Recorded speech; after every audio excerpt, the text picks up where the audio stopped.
Amém. As crianças têm a programação de 3 a 13 anos, né? 3 a 13 anos.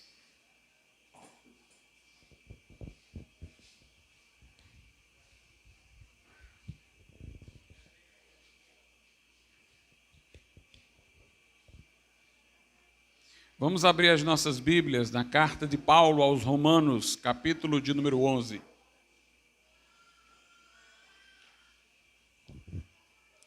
Aos Romanos, capítulo de número 11, a partir do versículo de número 25. Hoje nós estaremos falando sobre anabatismo e dispensacionalismo. Então, aos Romanos, capítulo 11, começando do versículo 25 até o 36, até o final do capítulo. Diz assim: porque não quero, irmãos, que ignoreis este segredo, para que não sejais sábios em vós mesmos, que o endurecimento veio em parte sobre Israel, até que a plenitude dos gentios haja entrado. E assim todo Israel será salvo, como está escrito: de Sirão virá o libertador, e desviará de Jacó as impiedades. E esta será a minha aliança com eles, quando eu tirar os seus pecados. Assim que quanto ao evangelho são inimigos por causa de vós, mas quanto à eleição, amados, por causa dos pais, porque os dons e a vocação de Deus são sem arrependimento. Porque assim como vós também antigamente fostes desobedientes, mas agora alcançastes misericórdia pela desobediência deles, assim também estes agora foram desobedientes, para também alcançarem misericórdia pela misericórdia a vós demonstrada. Porque Deus encerrou a todos debaixo da desobediência, para com todos usar de misericórdia. Ó profundidade das riquezas, tanto da sabedoria como do conhecimento de Deus, quão insondáveis são os seus juízos, e quão inescrutáveis os seus caminhos. Porque quem compreendeu a mente do Senhor, ou quem foi seu conselheiro, ou quem lhe deu primeiro a ele, para que ele seja recompensado? Porque dele, por ele, para ele são todas as coisas. Glória, pois, a ele eternamente. Amém. Podeis assentar. Meus amados irmãos, a que nos referimos quando usamos essa expressão dispensacionalismo, uma expressão teológica de uso dos teólogos? É que nós acreditamos que o plano de Deus, que começa na criação e vai até o surgimento futuro de novos céus e nova terra, ele se desdobra no tempo, na história, em dispensações, formas específicas de Deus lidar com os homens, onde pessoas, nações, povos, em cada dispensação, têm um papel específico a cumprir. E Deus, em cada dispensação, revela algum aspecto da sua natureza, da sua benevolência, da sua justiça. As dispensações, portanto, elas caminham no tempo, abrindo janelas para que o homem possa ver a fidelidade de Deus, a sempre infidelidade do homem e o modo como Deus executa seus planos e o revela à humanidade. Essa doutrina, esse sistema chamado dispensacionalismo, que demarca esses 7 momentos na história humana, desde o Jardim do Éden até novos céus e nova terra, não foi sempre bem definido como nós temos hoje em muitos bons livros escritos, em ensinos que hoje se mostram tão transparentes e claros à luz das Escrituras. Dizer isso, entretanto, não significa falar que o dispensacionalismo é uma coisa nova, uma novidade. Não. Qualquer pessoa que lê a Bíblia perceberá essas 7 dispensações, ainda que não venha a chamá-las assim, mas discernirá a existência desses 7 momentos na história. Mas um sistema bem demarcado, bem organizado, é coisa recente. Nós podemos encontrar em muitos teólogos que nos antecederam o esboço disso. Não há época da história da igreja em que não se tenha tido esboço disso que nós chamamos de dispensacionalismo em escritos cristãos. Mas, como tenho dito, o sistema bem delimitado, ele foi estabelecido no século XIX. É como a doutrina da Trindade. Se você perguntasse a um cristão primitivo se ele cria na Trindade, ele não saberia nem dizer o que era esta palavra, porquanto ela passou a ter uso em momento posterior. Mas ele saberia dizer que Jesus é Deus, o Pai é Deus, o Espírito Santo é Deus, e ele saberia dizer que Jesus não é o Pai não é Jesus enquanto pessoa, não é o Espírito Santo, e que não há 3 deuses, mas um só. Obviamente que essa forma de dizer é muito mais demorada, porque ela limita-se a falar aquilo que está declarado na Bíblia, que o Pai é Deus, o Espírito Santo é Deus, Jesus é Deus, mas o Pai não é o Filho não é o Pai não é o Espírito Santo não é o Pai, e não há 3 deuses, senão um só. É isso que tem na Bíblia. Mas diante das negações dessa verdade, no século IV, os cristãos sistematizaram uma forma de apresentar esta informação bíblica e passaram a dizer, numa fórmula bem sucinta, Deus é uma só substância em 3 pessoas. Portanto, o que a teologia fez naquele momento não foi inovar, dizer o que ninguém sabia antes.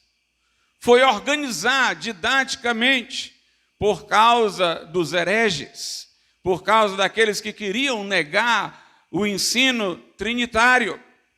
E assim as doutrinas, elas vão ganhando sistematização diante da necessidade, mas não significa que antes de estarem sistematizadas já não eram cridas. Se você perguntasse a um cristão primitivo se Jesus era homem, ele diria que sim. Se Jesus era Deus encarnado, ele também diria que sim.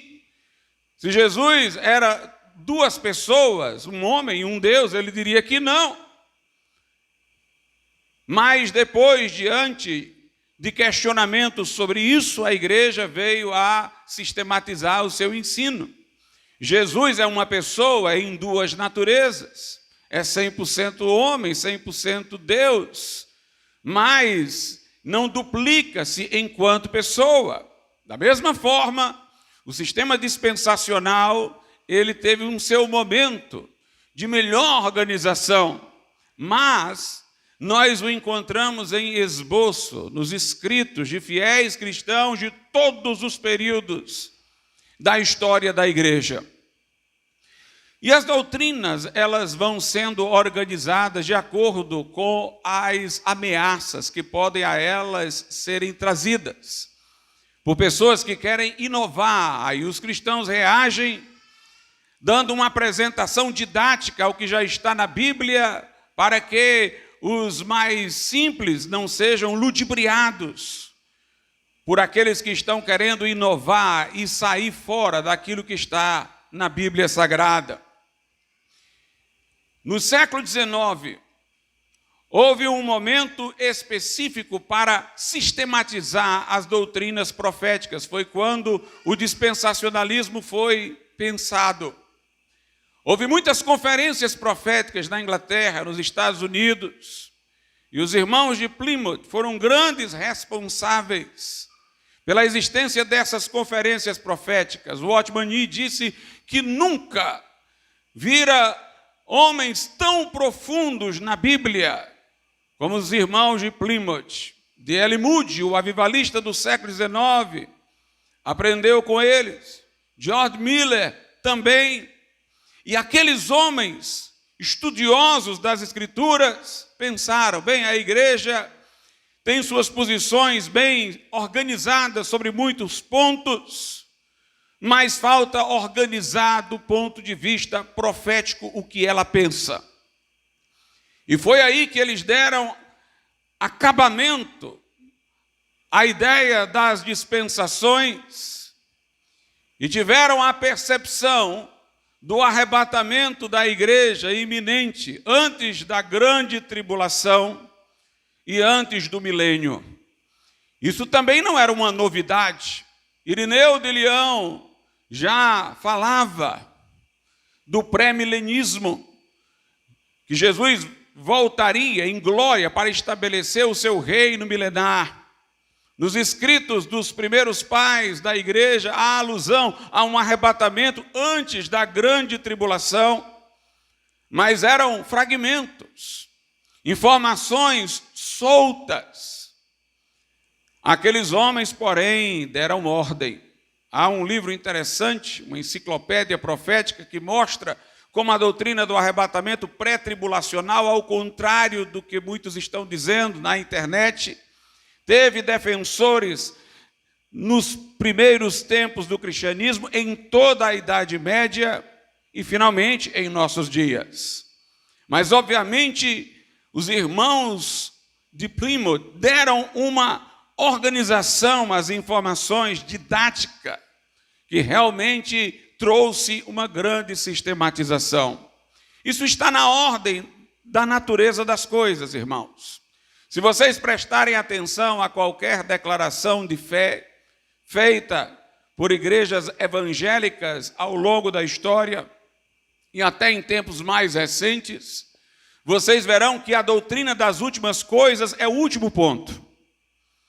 Então a igreja se interessou sempre em organizar coisas sobre a salvação, a divindade de Jesus, a Trindade, realmente pensar nas últimas coisas. Só teria sentido depois de as outras terem sido bem estabelecidas. E ao longo da história houve muitas controvérsias sobre a inspiração da Bíblia, sobre se a Bíblia é a única regra de fé, sobre a justificação, a santificação. E os cristãos diligenciaram por entender estas partes da Escritura, e sempre a parte mais atinente à profecia foi tocada de modo superficial, deixada para adiante, nunca aparecia com muita clareza nas declarações de fé. O século XIX criou um momento para que cristãos zelosos se ocupassem disso. Os irmãos de Plymouth. Apesar de eles não terem dito somos anabatistas, o eram. Tanto em relação a essa questão como nas outras. Foram contrários ao cristão envolverem-se em luta armada. Foram contrários aos cristãos se envolverem em política partidária. Na verdade, eles foram um movimento anabatista no século XIX. Os irmãos unidos. E, meus amados irmãos, até essa ideia de que a sistematização da compreensão profética viria em tempos mais próximos até do arrebatamento, é deduzida da Bíblia. Veja o que diz Pedro. Pedro dá a entender que o prosseguimento do tempo em direção aos acontecimentos proféticos iria fazer com que cada dia as coisas ficassem mais claras. É curioso que quando veio essa sistematização da compreensão profética no século XIX e no século XX, o povo de Israel já foi restaurado à sua terra. Lá na Epístola de Pedro, segunda Epístola de Pedro, capítulo de número 1,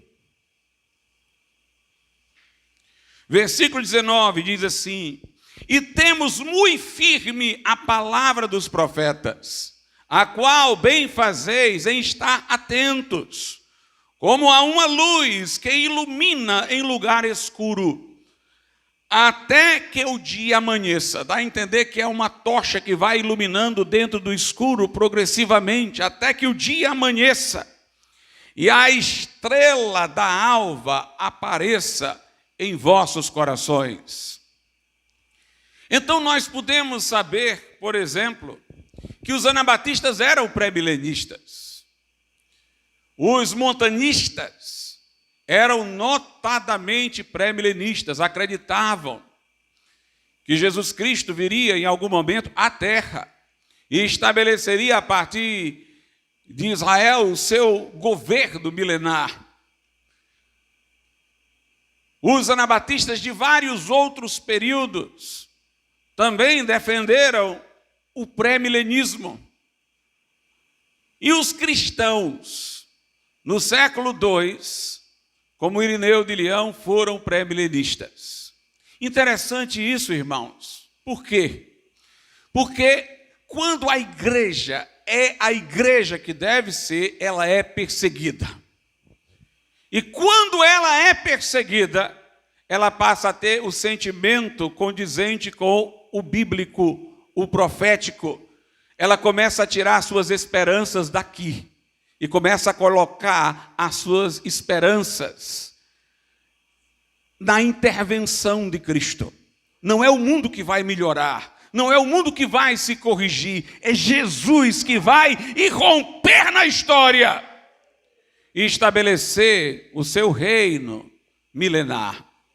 Mas antes que o faça, virá um grande julgamento sobre os povos, com flagelos e pragas, onde os freios do mal serão retirados e o anticristo surgirá, a grande tribulação. E antes da grande tribulação, o povo de Deus, da dispensação presente, a igreja será arrebatada daqui para ir aos céus. E quando Jesus vier em glória, depois dessa grande tribulação, para estabelecer o seu reino milenar sobre a terra, os que foram arrebatados voltarão com ele de forma triunfante. Os dispensacionalistas creem nisso, os anabatistas criam nisso, nem sempre colocando com palavras tão definidas, mas criam nisso.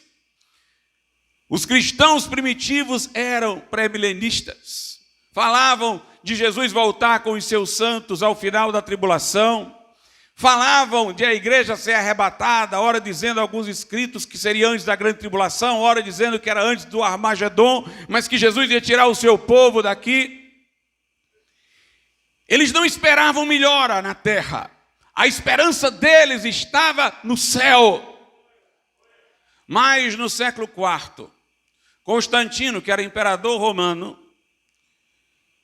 ele autoproclamou-se cristão, deu liberdade religiosa ao cristianismo. E em etapas, o cristianismo começou a ser favorecido, só cristãos poderiam ocupar cargos públicos. Igrejas destruídas por perseguições anteriores do Império Romano, e aqui me refiro à igreja prédio, eram reerguidas com dinheiro público. Mas uma parte dos cristãos não achou aquilo interessante. Foram esses que foram chamados pioneiramente de anabatistas. Eles viam naquela aliança com a estrutura estatal um perigo para a igreja, porque ela deveria manter a sua independência, a sua voz profética, contra os erros, inclusive, do império. E deveria manter o seu sentimento de cidadania celestial. Esses foram os continuadores dos apóstolos, esses foram os anabatistas. Mas a grande massa que se entusiasmou com este momento e se abrigou naquela estrutura do império, formou aquilo que veio a ser, em séculos futuros, o que nós conhecemos como catolicismo romano. A Igreja Católica mudou a sua compreensão da profecia. Ela não estava mais agora vendo o cristão no mundo pagão, sendo perseguido por um império romano pagão. Agora o império era cristão. Então eles começaram a ter esperança neste mundo aqui. E tornaram-se amilenistas. Disseram, não, essa parte da Bíblia que fala de Jesus voltar, venceu os reinos da terra e estabeleceu o governo pessoal dele sobre a terra por 1000 anos. Essa parte da Bíblia é simbólica. O milênio é o estado espiritual que o cristão tem. Quando abraça a fé, se submete aos sacramentos, se abriga na estrutura da igreja. Eles passaram a desinteressar-se por profecias futuras e passaram a se aconchegar nessa estrutura do Império Romano cristianizado. O Império Romano caiu, mas os bárbaros que derrubaram o Império Romano professaram-se cristãos e foram se submeter à liderança do bispo de Roma, que paulatinamente veio a ser o Papa, como nós conhecemos da Idade Média. E mais uma vez, a igreja, naquela forma católica, se apresentava hegemônica, mas os anabatistas, na periferia da história, continuavam mantendo a simplicidade bíblica. Quando houve a reforma protestante do século XVI, os reformadores foram perseguidos, violentamente perseguidos. Mas eles alimentaram uma certa esperança quando viram nações inteiras abraçando o protestantismo. Principados alemães, cidades importantes como de Genebra e de Zurique, na Suíça, a Inglaterra, a Escócia, a Holanda, a Dinamarca. O entusiasmo foi tão grande que surgiu dentro da corrente reformada a ideia do pós-milenismo ou pós-milenarismo. Uma ideia segundo a qual aquele momento em que eles estavam vivendo poderia ter momentos ruins. Eles estavam sendo perseguidos, mas estavam triunfando. E eles iriam ganhar o mundo para Cristo. E quando Jesus viesse, encontrariam um mundo cristianizado pelo trabalho deles, como se o milênio fosse antes do regresso de Jesus. Houve um entusiasmo com a capacidade do evangelho de fazer mudança no quadro do mundo naquele momento. Os anabatistas, entretanto, nunca tiveram sossego. Foram perseguidos pelo Império Romano pagão, foram perseguidos pelo Império Romano católico, foram perseguidos pela Igreja Católica Romana enquanto Inquisição, e também não foram bem recebidos em lugares liderados por príncipes protestantes.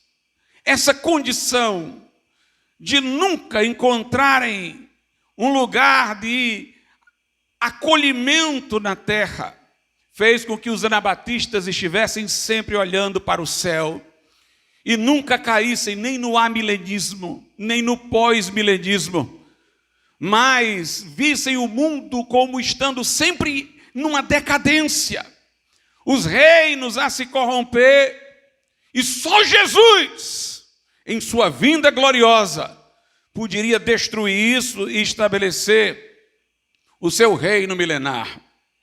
É interessante, irmãos, a cultura anabatista. Ensinavam os pais a seus filhos as histórias dos mártires de gerações anteriores. O anabatismo viveu das crônicas dos mártires. Isso era passado de geração a geração.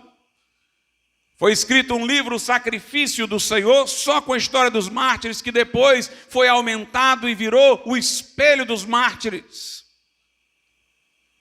que existe desde os dias próximos da reforma, dos tempos mais próximos da reforma até agora.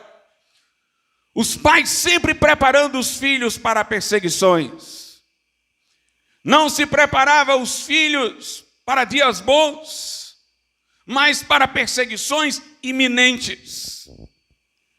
Nós não podemos ter uma esperança mundana como os outros, mas nós não podemos formar o nosso gueto e deixar o mundo se esbagaçar com a gente sem nada fazer. Nós fomos chamados a protestar e aguentar o tranco da perseguição. Quem vive encolhido não precisa ser preparado para ser mártir. E quem quer espaço neste mundo também não vai ter a cultura do martírio. Mas os anabatistas eram treinados, geração após geração, pai educando o filho, para aguentar perseguições, para enfrentar perseguições. Lendo as histórias daqueles que haviam sido queimados em fogueiras inquisitoriais, devorados por feras em arenas, sempre sabendo que nossa esperança não está aqui, mas em Jesus, que vai romper a história e vai estabelecer aqui o seu reino. Ser anabatista, irmãos, é uma coisa muito desafiadora. Porque você pode imaginar 3 grupos. O que vê uma fera, ilustrativamente falando, e diz: eu não vou lá me meter com aquela fera não, vou ficar aqui no meu canto. Esse não é o anabatista. Aquele que diz: eu vou enfrentar a fera e vou armado. Se ela vier, eu mando bala em cima dela. Esse não é o anabatista. O anabatista é o que parece o mais louco de todos. Eu vou lá atiçar aquela fera e vou ficar desarmado quando ela vier para cima de mim. Tem que ter coragem, irmãos, para ser um crente anabatista. Nem somos omissos, nem lutamos com as armas da milícia carnal, mas lutamos com a voz profética e corajosa contra todo o pecado, individual ou institucional. Então, os anabatistas tinham essa expectativa de um milênio literal.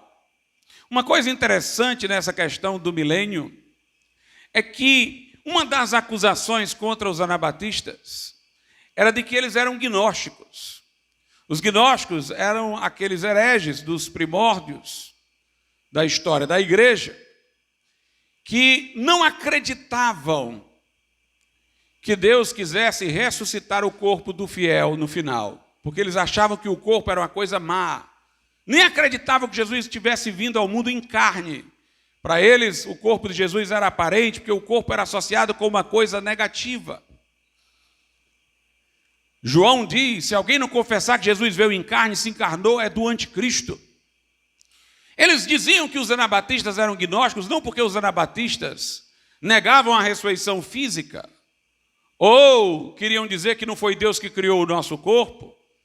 Eles eram ortodoxos. Os anabatistas criam que Deus fez o mundo físico e disse que tudo era muito bom, que o nosso corpo, o corpo do cristão, é templo do Espírito Santo, que há esperança da ressurreição, que Jesus veio em carne. Mas eles queriam dizer que os anabatistas eram gnósticos porque não se interessavam pelas coisas terrenas, pelo jogo de ambições em que eles estavam envolvidos, como se eles vivessem num outro mundo e não nesse mundo físico com suas demandas. A impropriedade dessa acusação se revela quando os anabatistas criam no milênio literal, que Jesus ia governar sobre a terra aqui, que o leão e o cordeiro iam dormir juntos.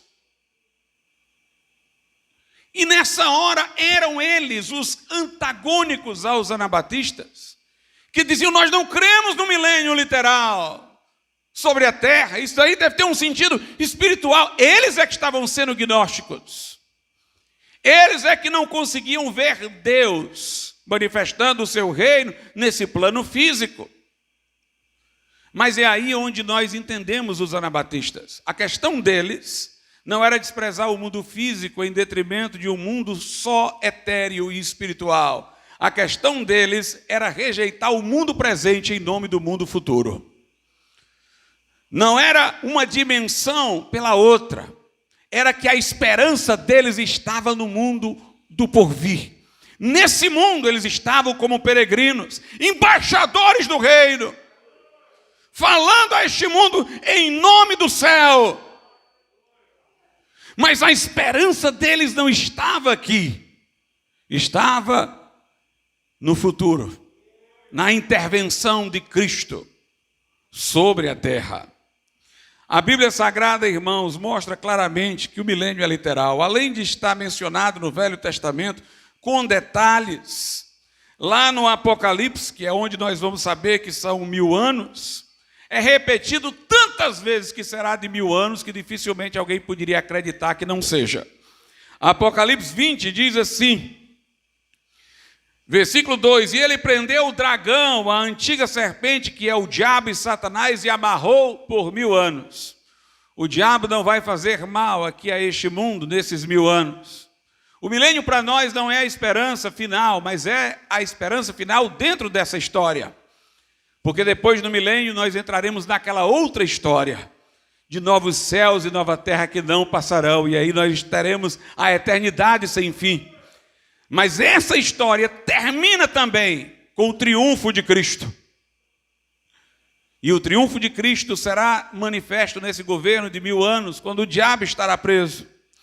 Diz aqui então o versículo 3, e lançou o diabo no abismo, e ali o encerrou e pôs selo sobre ele, para que não mais engane as nações, até que os 1000 anos se acabem. E depois disto importa que seja solto por um pouco de tempo. Note 1000 anos de novo aí. Verso 4.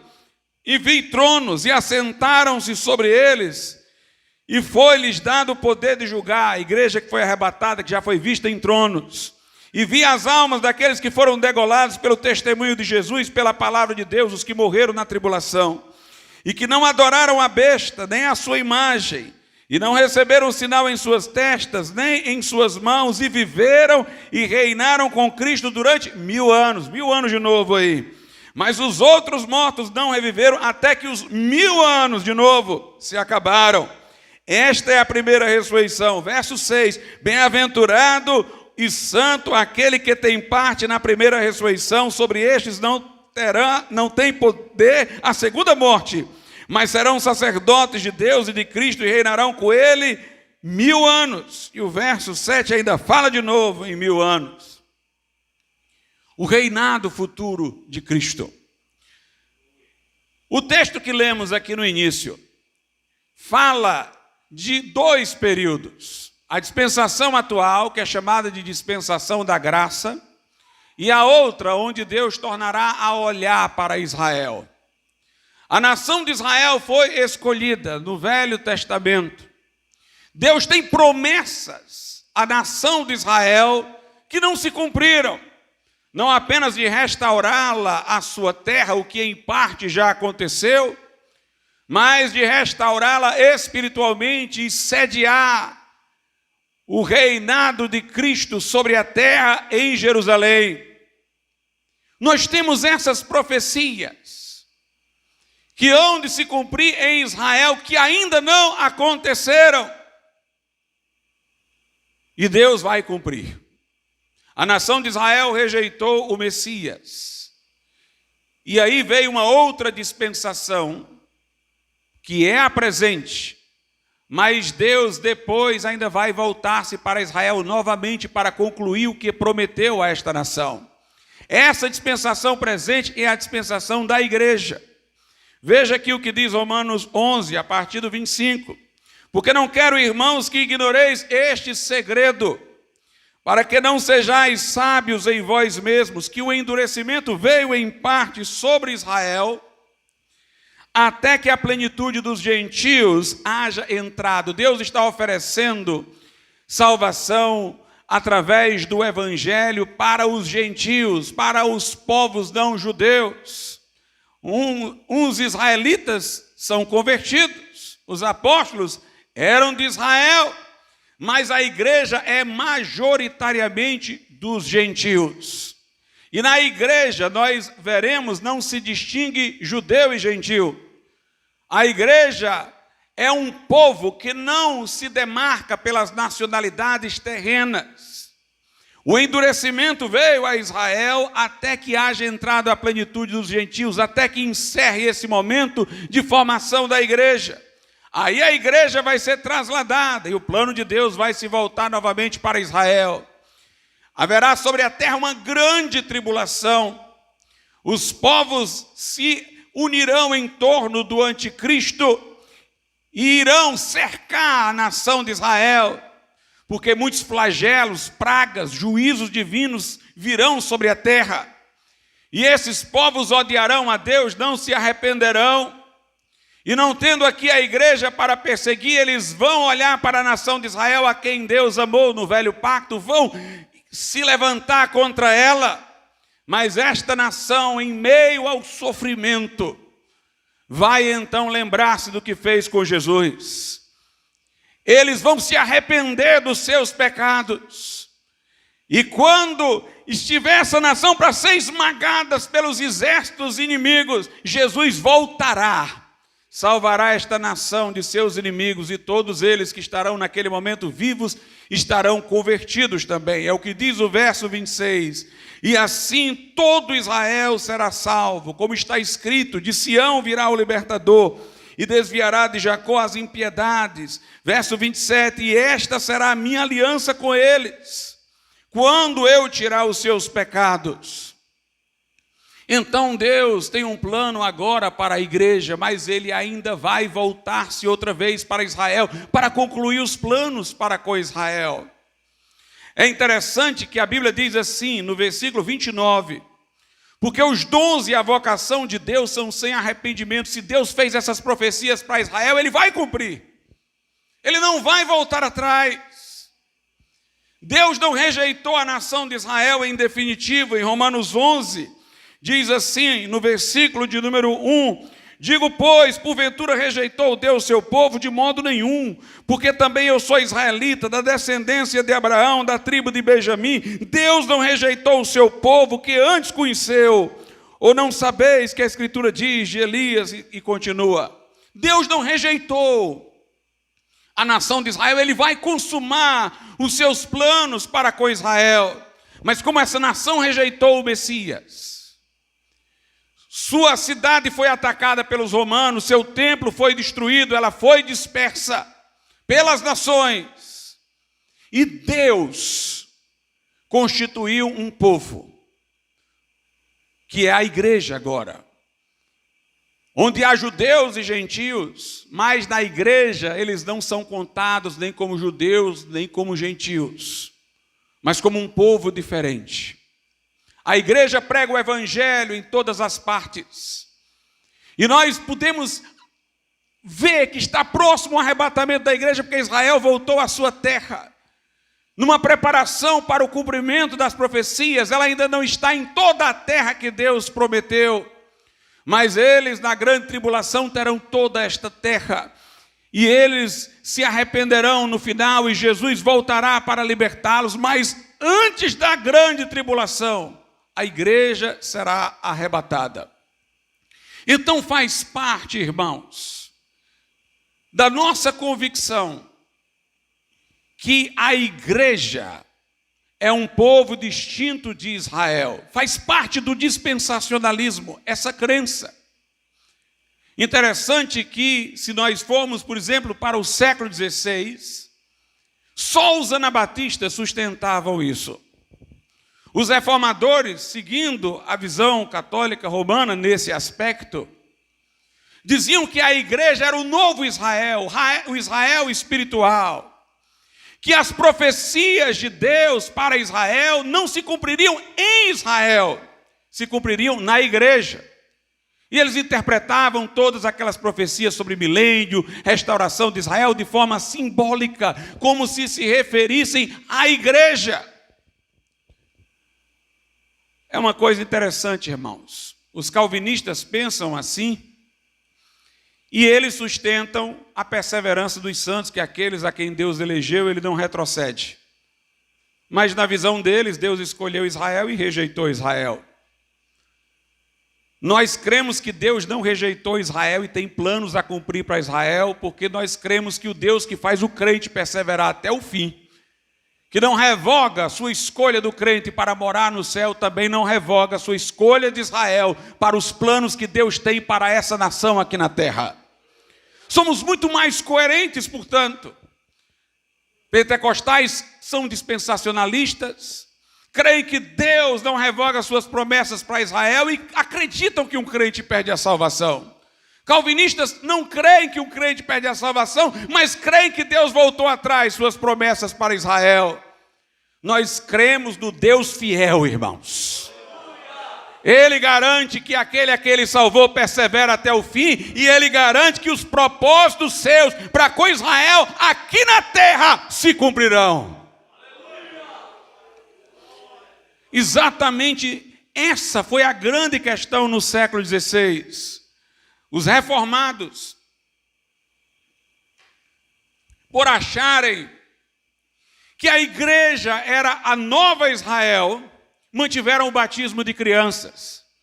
Porque diziam que agora o batismo seria o sucessor da circuncisão. Assim como os bebês eram circuncidados na época do pacto com Israel, os filhos dos crentes também deveriam ser batizados na infância. Eles argumentavam a favor do batismo infantil com base na relação de Deus com Israel, na circuncisão dos infantes.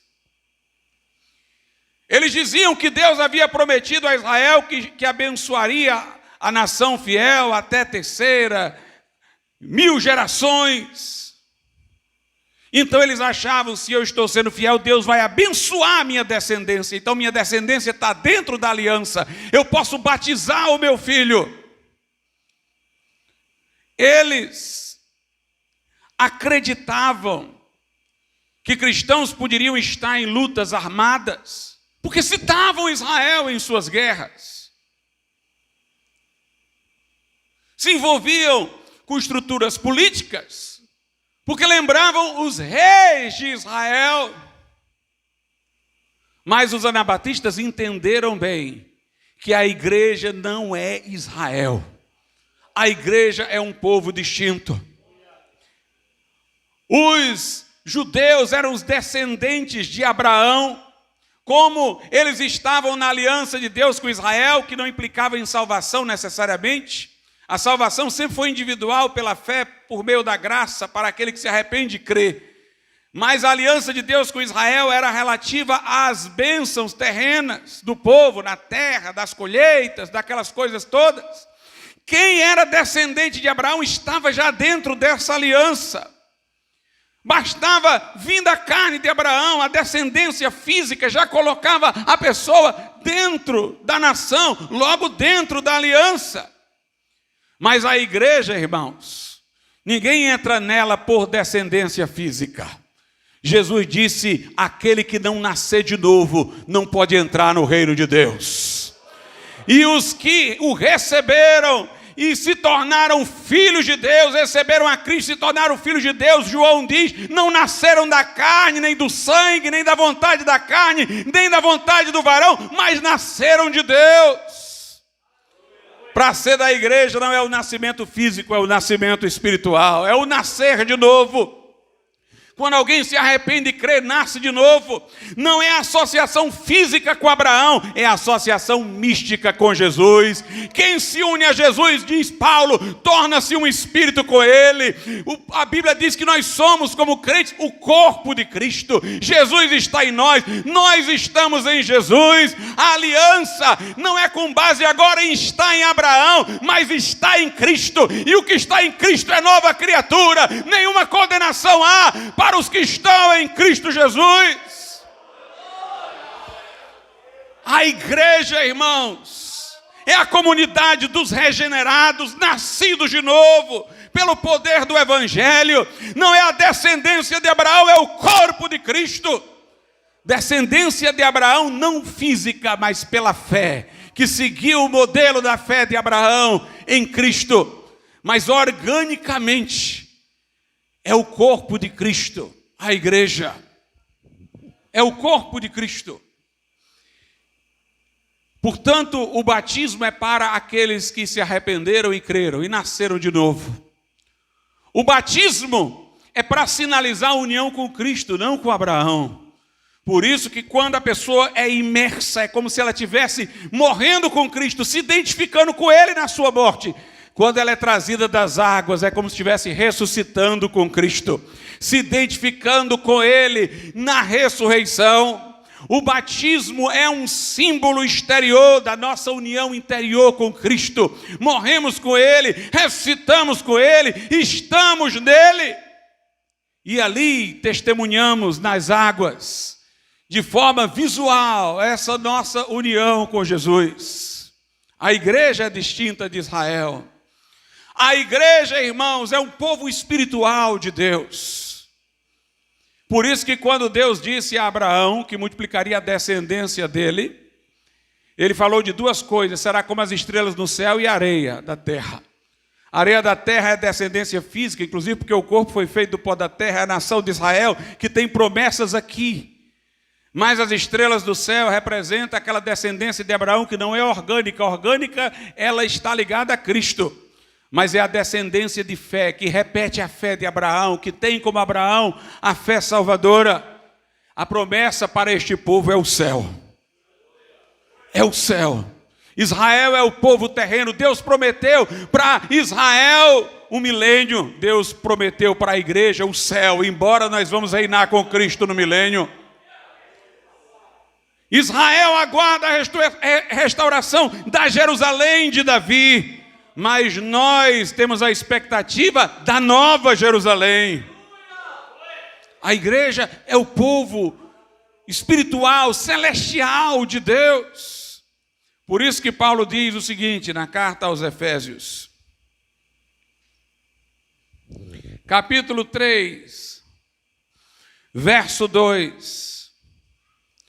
Se é que tendes ouvido a dispensação da graça que para convosco me foi dada. Nessa dispensação da graça é que a igreja aparece. Diz ele no verso 4, por isso quando ledes podeis perceber a minha compreensão do mistério de Cristo, o qual noutros séculos não foi manifestado aos filhos dos homens, como agora tem sido revelado pelo Espírito aos seus santos apóstolos e profetas, a saber que os gentios são coerdeiros de um mesmo corpo, e participantes da promessa em Cristo pelo Evangelho. Ou seja, o gentio deixa de ser gentio e tem identidade no corpo de Cristo. O judeu deixa de ser judeu e tem identidade no corpo de Cristo. Efésios 2, 13 e 14 diz assim: mas agora em Cristo Jesus, vós que antes estáveis longe, já pelo sangue de Cristo chegastes perto. Porque Ele é a nossa paz, o qual de ambos os povos, ou seja, judeus e gentios, fez um povo novo. E derrubando a parede de separação que estava no meio, verso 15, na sua carne desfez a inimizade. Agora nós temos esse mistério, irmãos, que é a igreja. A igreja não é ligada a uma nacionalidade terrena, é um povo que está aqui como peregrino. É o que os apóstolos dizem nas suas epístolas: somos peregrinos, somos forasteiros. Nossa cidadania está no céu. Lá em Filipenses, a Bíblia Sagrada diz, Filipenses capítulo de número 3, verso 20, mas a nossa cidade está nos céus, de onde também esperamos o Salvador, o Senhor Jesus Cristo. A igreja é o povo celestial de Deus. A igreja não é a continuação de Israel. O propósito de Deus para com Israel é terreno, o propósito para com a igreja é celestial. Nossa cidadania está no céu, somos forasteiros aqui, judeus e gentios agora são um corpo. E, irmãos, nossa luta não é armada fisicamente. Aos Efésios 6, Paulo diz: nossa luta não é contra carne nem sangue, mas contra principados e potestades nas regiões celestes. Nós lutamos contra demônios. Nossas armas são a palavra, a oração. Nossa arma é espiritual, poderosa em Deus e não no homem, para destruir fortalezas espirituais. Por isso nós não nos empenhamos em lutas armadas. Por isso Jesus disse em João 18, meu reino não é daqui, agora não é daqui. Se fosse daqui, os meus servos pelejariam. Eles entrariam em campo, iriam à batalha, mas agora não é daqui. Mas quando ele diz agora, ele diz que um dia vai ser, quando ele vier em glória. Agora não é daqui. Nossa luta, nosso confronto é de ordem espiritual. A igreja é o povo celestial, sua luta é espiritual. Ela é regida não pelas leis do Velho Testamento, mas pelo Sermão do Monte. Ouvistes que foi dito, Jesus disse, mas eu, porém, vos digo. A igreja, irmãos, abençoa aqueles que a amaldiçoam. Ora por aqueles que a perseguem. A igreja não busca revanchismo armado. A igreja, portanto, é um povo diferente de Israel. Deus tem propósitos específicos para com a igreja, que é o povo com o qual Deus se relaciona nessa dispensação. Mas quando a igreja for arrebatada, o Deus fiel que não revoga nenhuma promessa, que não deixa caducar nenhuma profecia, vai olhar para Israel e em meio à dor e angústia da tribulação, esta nação gritará por socorro e o seu Salvador vai ouvir o seu grito e a socorrerá. E a igreja que foi arrebatada ao céu virá com Jesus para implantar o reino sobre a terra.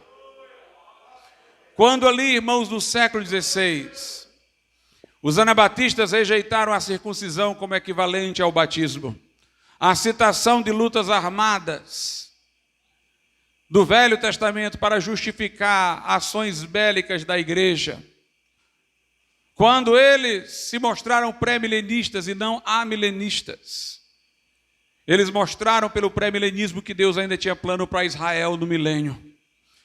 Quando eles disseram que a circuncisão não equivale ao batismo, quando eles disseram que as lutas do Velho Testamento não podem ser citadas para justificar empreendimentos armados da igreja, eles estavam dizendo que uma coisa era Israel, outra coisa é a igreja. Se o dispensacionalismo é um sistema que está definido claramente hoje, o esboço dele sempre existiu. Os anabatistas naquele tempo já estavam segurando a tocha em lugar escuro. O que aconteceu de lá para cá, irmãos, foi que a noite foi passando e a claridade foi chegando. E agora nós podemos ver mais nitidamente. Eu creio que Jesus está às portas. Eu creio que mais do que nunca nós temos que dizer Maranata. Vem, Senhor Jesus. Israel está na sua terra. O que seria o Império Romano para ser restaurado está na União Europeia. Os sistemas de controle já estão começando a ocorrer da forma como agora vemos em passaporte sanitário, condicionando entrada e saída nos lugares, como haverá a marca da besta na grande tribulação. O mundo monta um cenário para o tempo do fim. E nós temos que nos preparar para possíveis perseguições, mas sabendo que quando o pior chegar, nós não estaremos aqui. Porque a trombeta vai soar para nós. Porque o Salvador aparecerá no céu para nós. Ser anabatista está pronto para o sofrimento a qualquer momento, mas está olhando para o céu atento e dizendo Maranata, vem Senhor Jesus. Aleluia. Nós vivemos, irmãos, em tempos desesperadores. Quando a gente olha para o mundo como se encontra, essa forma como o mundo se organiza malignamente hoje, escolas, instituições, tudo. Se nossa esperança fosse só aqui, irmãos, seria uma desilusão. Várias vezes eu me abato olhando tudo o que está acontecendo, lutando contra tudo isso com todas as minhas forças. Se tivesse que todos caírem, eu queria ser o último soldado a cair, eu queria ser aquele que iria lutar até o último minuto. Mas eu não me desespero, porque eu luto olhando para cima. Eu luto aguardando o soar da trombeta. É meu dever lutar, mas não será a minha luta pessoal que trará a vitória. Será aquele que vai invadir a história e dizer no final quem é que manda nela. Maranata, vem Senhor Jesus. Vamos ficar de pé.